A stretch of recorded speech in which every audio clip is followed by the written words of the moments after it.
हाँ तो दोस्तों, विनाटी ऑर्गेनिक के क्वार्टर 2 के नंबर्स आ चुके हैं, तो उसी के बारे में हम इस वीडियो में बात करेंगे और जानेंगे कि आपको विनाटी ऑर्गेनिक के अंदर इन्वेस्ट करना चाहिए या नहीं।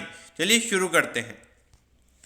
तो देखिए, सबसे पहले अगर हम यहाँ पे कंपनी के टोटल रेवेन्यू के नंबर्स की अगर हम बात करेंगे तो पिछले क्वार्टर के कंपैरिजन में 70% से कंपनी के रेवेन्यू के नंबर्स बढ़े हैं और 374 करोड़ पे ये नंबर निकल कर आया है। तो यहाँ पर अगर हम देखेंगे तो पिछले क्वार्टर में कोविड की सेकंड वेव थी, उसकी वजह से जो नॉर्मली जो कंपनी के रेवेन्यू के नंबर्स होते हैं उससे कम रेवेन्यू के नंबर्स कंपनी के थे। तो इसीलिए हमें यहाँ पे सिक्वेंशियल बेसिस पे इतनी अच्छी ग्रोथ देखने को मिल रही है।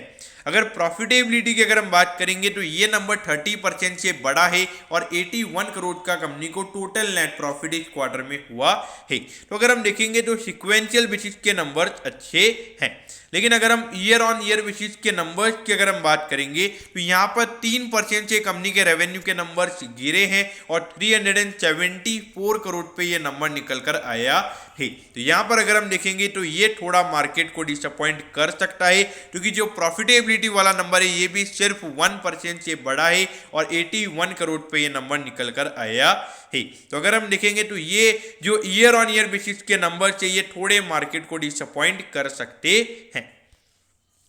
देखिए, लगभग 20,000 करोड़ का इस कंपनी का मार्केट कैप है और 74 के पी पे ये स्टॉक अभी ट्रेड हो रहा है। देखिए, अगर इतने हाई पी पर अगर कोई स्टॉक ट्रेड हो रहा है तो वहाँ पे सीधी सी बात है कि ईयर ऑन ईयर बेसिस पे कम से कम आपकी जो कंपनी है वो 10% की ग्रोथ दिखानी चाहिए, लेकिन वो ग्रोथ का नंबर हमें यहाँ पे नहीं देखने को मिल रहा है और जबकि जो रेवेन्यू का नंबर है वो और गिरा है। तो देखा जाए तो यहाँ पे मार्केट इसे पनिश कर सकता है।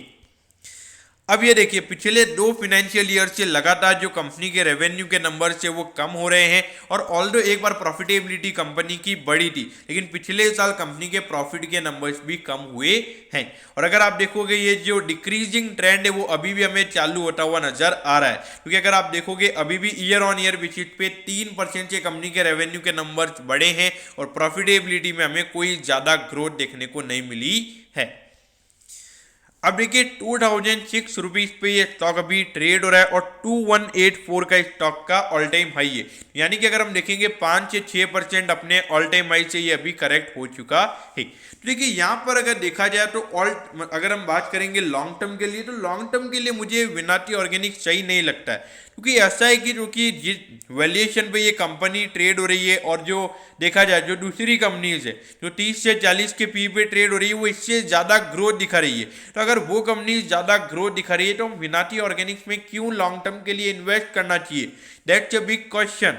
तो मेरे ख्याल से लॉन्ग टर्म के लिए विनाटी ऑर्गेनिक के लिए मैं रिकमेंड नहीं करूंगा। अगर हम बात करें शॉर्ट टर्म के लिए तो शॉर्ट टर्म में भी ईयर ऑन ईयर बेसिस के नंबर्स अच्छे नहीं है, तो शॉर्ट टर्म के लिए भी मैं इसे अवॉइड करने के लिए ही बोलूंगा।